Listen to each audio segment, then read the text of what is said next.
اکٹھی ہوتی ہیں، اس کو ہم نارمل ڈسٹریبیوشن کہتے ہیں، اور اس کو زیادہ سادہ زبان میں بیل شیپڈ کرو بھی کہتے ہیں۔ وہ جو گھنٹی ہوتی ہے جو گائے کے گلے میں گند باندھی جاتی ہے، اس طرح کی یہ گھنٹی کی شیپ کی یہ کرو بنتی ہے۔ تو اس کی میں وضاحت کرنے کے لیے میں نے قد ہوتا ہے ہمارا، اس کے حساب سے میں ایک مثال دیتا ہوں۔ لیکن مثال دینے سے پہلے ایک چیز مزید میں پھر واضح کر دوں کہ یہ اس سیٹ اپ کے حوالے سے،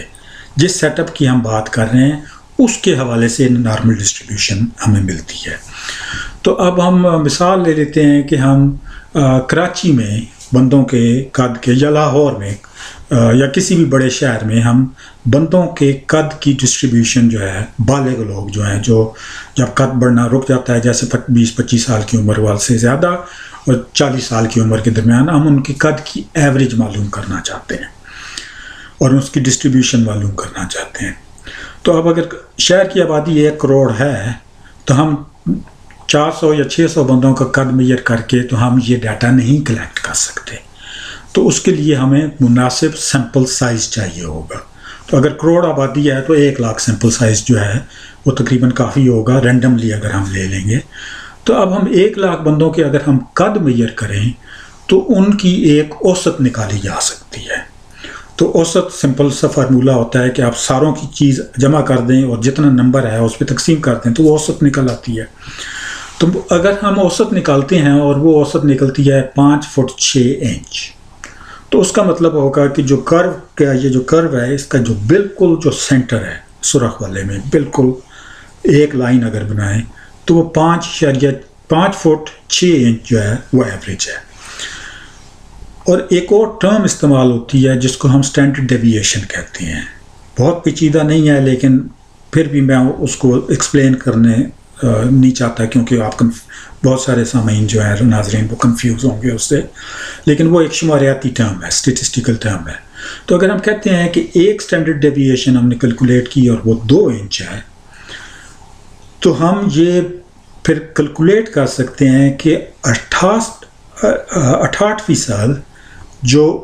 اس شہر کے جوان ہوں گے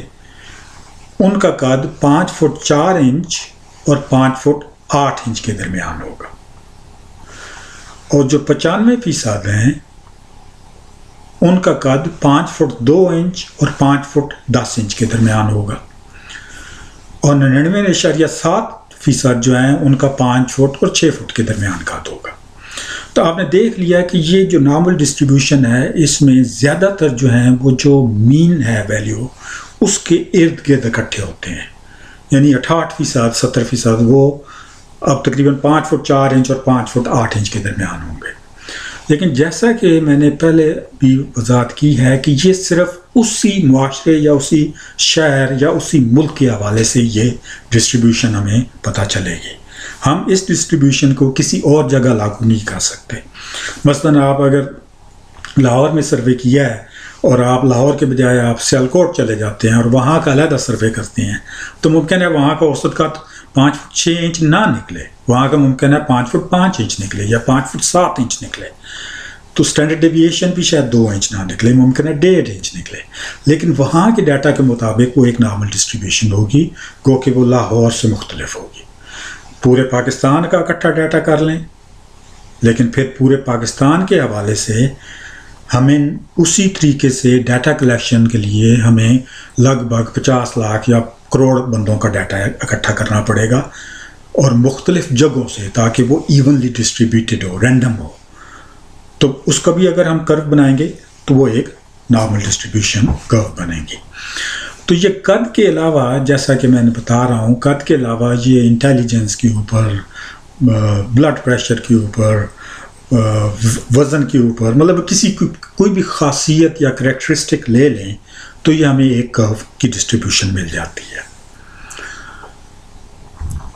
اب ہم 2 معاشروں کو، اب میں بڑھتا ہوں اور یہ کہتا ہوں کہ آلوؤں کے بجائے آپ آلوؤں کو سمجھیں کہ یہ انسان ہے، ایک معاشرہ ہے اور انسان ہے، اور آلوؤں کو جو سائز ہے وہ ان اشخاص کی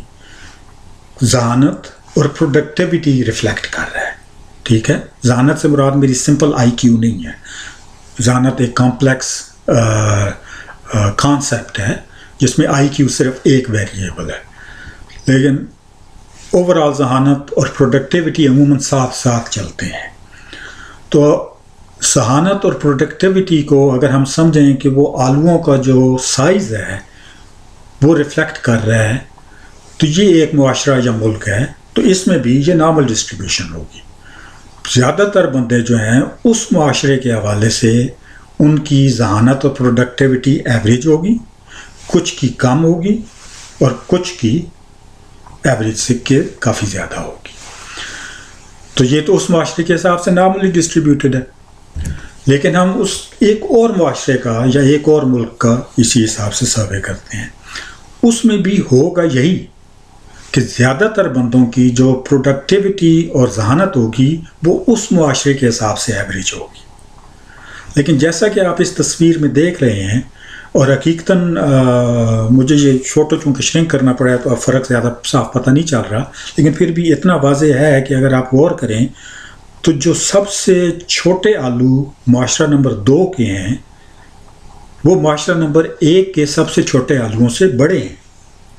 اسی طریقے سے جو اگلی 3 ڈھیریاں ہیں جو ایوریج کے زیادہ نزدیک پائل اپ ہو رہے ہیں، تو ان 3 ڈھیریوں کے آلوؤں کا سائز معاشرہ نمبر 2 میں معاشرہ نمبر 1 کے سائز سے بڑا ہے، اور جو ابو ایوریج ہیں وہ بھی معاشرہ نمبر 2 میں معاشرہ نمبر 1 سے زیادہ ہیں۔ تو اب معاشرہ نمبر 2 یا ملک نمبر 2 میں انٹرنلی اندرونی طور پہ اگر ہم تجزیہ کریں گے تو زیادہ تر بندے اس معاشرے کے حوالے سے ایوریج ہوں گے، کچھ ایوریج سے کم ہوں گے، کچھ ایوریج سے زیادہ ہوں گے۔ لیکن جب ہم معاشرہ یا ملک نمبر 2 کو ملک نمبر 1 سے موازنہ کریں گے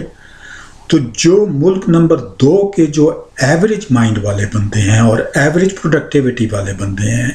وہ ملک نمبر 1 کے ایوریج مائنڈ اور ایوریج پروڈکٹیوٹی والے بندوں سے زیادہ ذہین اور زیادہ پروڈکٹیو ہیں۔ یہ جو فرق ہے، یہی فرق ملکوں کو یا تو ترقی کی طرف لے کے جاتا ہے یا تنزلی کی طرف لے کے جاتا ہے، کیونکہ کسی بھی معاشرے میں جو ایوریج سے اوپر کی طرف ہیں، یعنی ان دونوں سلائیڈوں میں جو رائٹ سائڈ پہ 2 ڈھیریاں ہیں، یہ گروپ عموماً لیڈنگ پوزیشن میں ہوتا ہے۔ اساتذہ ہوتے ہیں، پروفیسر ہوتے ہیں، پالیسی میکرز ہوتے ہیں، سیاستدان ہوتے ہیں، انڈسٹریلسٹس ہوتے ہیں، بزنس مین ہوتے ہیں، تو یہ عموماً یہ والا ہوتا ہے۔ جب معاشرے کے جو لیڈنگ بندے ہیں، جو اس معاشرے کے ذہین اور زیادہ پروڈکٹیو بندے ہیں، ان کا معیار ہی کم ہوگا کسی دوسرے معاشرے یا ملک کے مقابلے میں، تو وہ اپنے جو کم ذہانت اور کم پروڈکٹیو جو گروپ ہے اس کو اوپر نہیں لا سکیں گے، کیونکہ وہ خود ہی کم ہے دوسرے ملک کے مقابلے میں۔ تو نتیجتاً یہ ہوگا کہ وہ ملک کھینچ نہیں سکے گا اپنی تنزلی سے باہر، اور بھی بہت ساری پیچیدگیاں پھر اس ملک میں ساتھ ساتھ آنا شروع ہو جاتی ہیں۔ لیکن ان پر جانے سے پہلے میں آپ کو تھوڑی سی وضاحت کرنا چاہوں گا کہ کون سے عوامل ہیں کہ جو آلوؤں کے سائز کو یا ذہانت، انسانی ذہانت یا معاشرتی ذہانت اور پروڈکٹیوٹی کے اوپر اثر انداز ہوں گے۔ تو اس کو اگر ہم دیکھیں تو یہ ہیں جن کو ہم ایک سائٹ پہ جو نیلی سلائیڈ ہے اس میں زیادہ تر شخصی اور خاندانی چیزیں ہیں کہ جو کہ ذہانت اور پروڈکٹیوٹی کے اوپر اثر انداز ہوتی ہیں، اور جو براؤن والی سائڈ ہے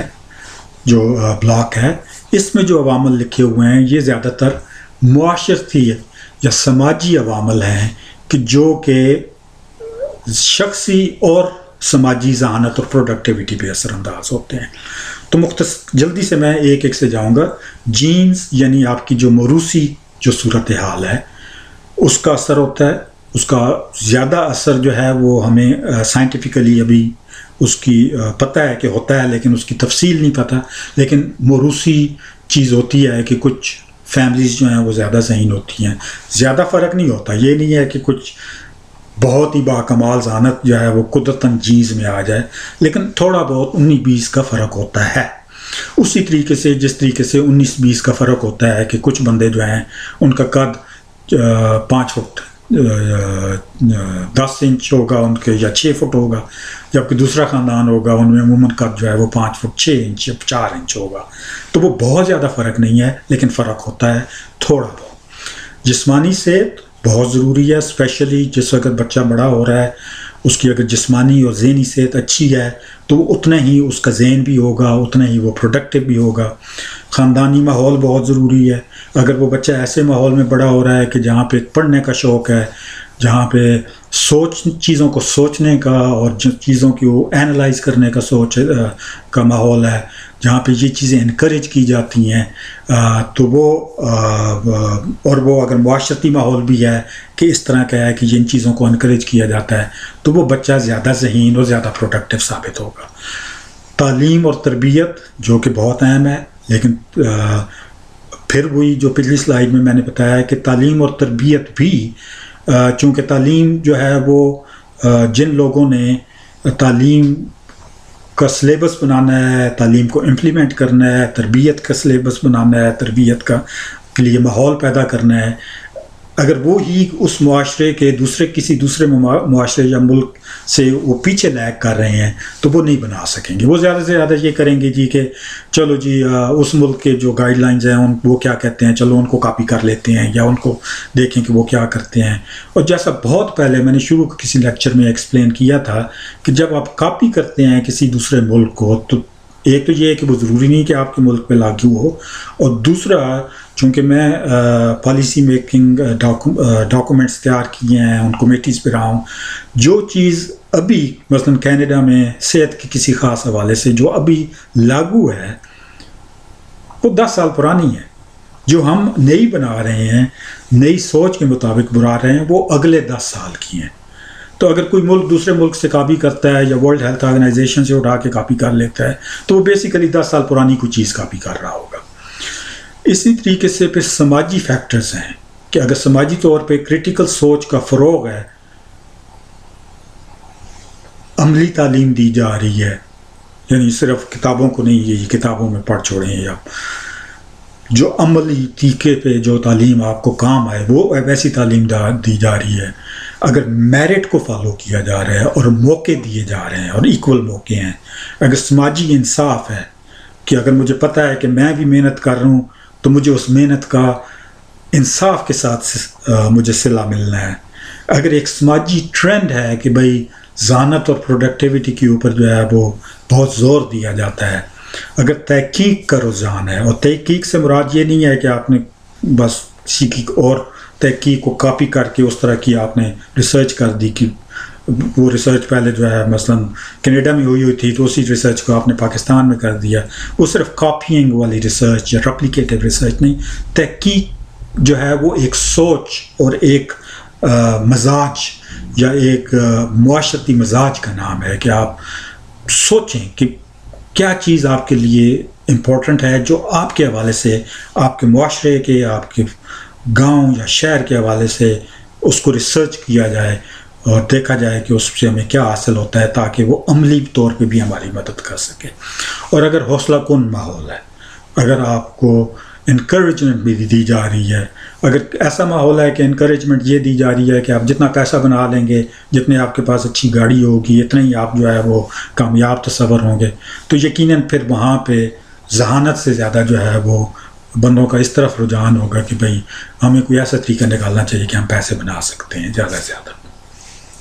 بہرحال یہ فیکٹرز جو ہیں، یہ فیکٹرز بہت اہم ہیں، اور جیسا کہ میں نے شروع میں ذکر کیا ہے پہلے انٹروڈکٹری سلائیڈ میں کہ محترمہ بے نظیر صاحبہ نے جب یوتھ منسٹری بنائی تھی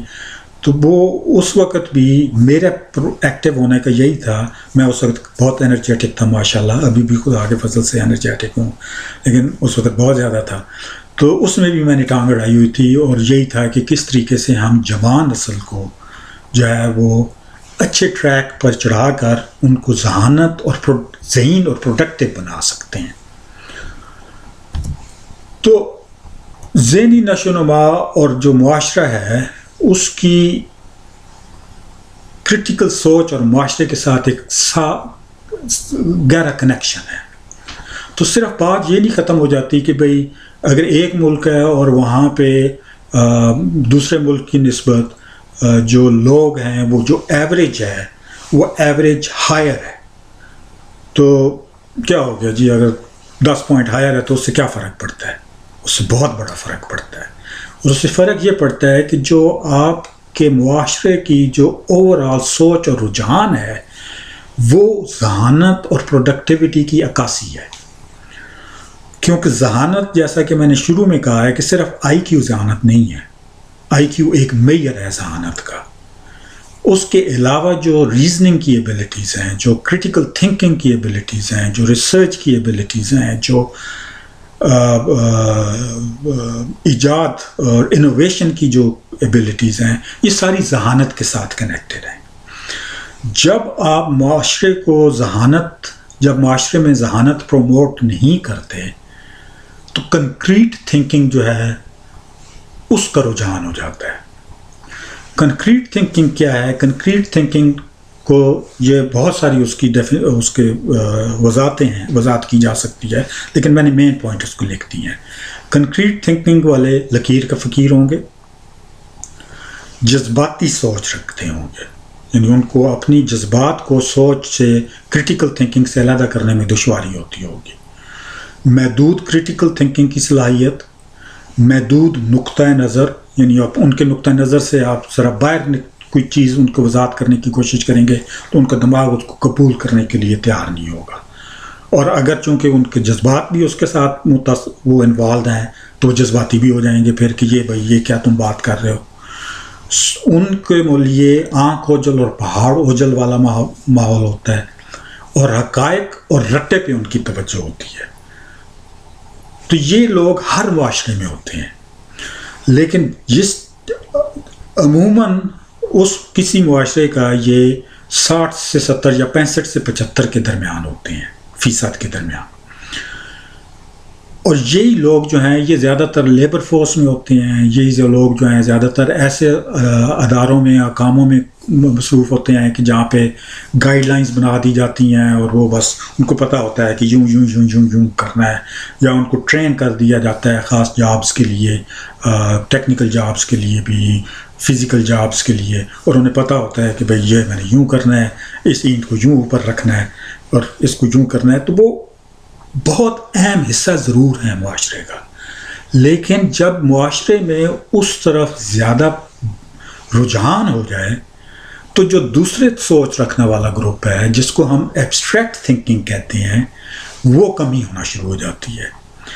تو لیڈر جو ہیں، اور لیڈر سے صرف مراد سیاسی لیڈر نہیں ہیں، جو سماجی لیڈر ہیں، جو تعلیمی لیڈر ہیں،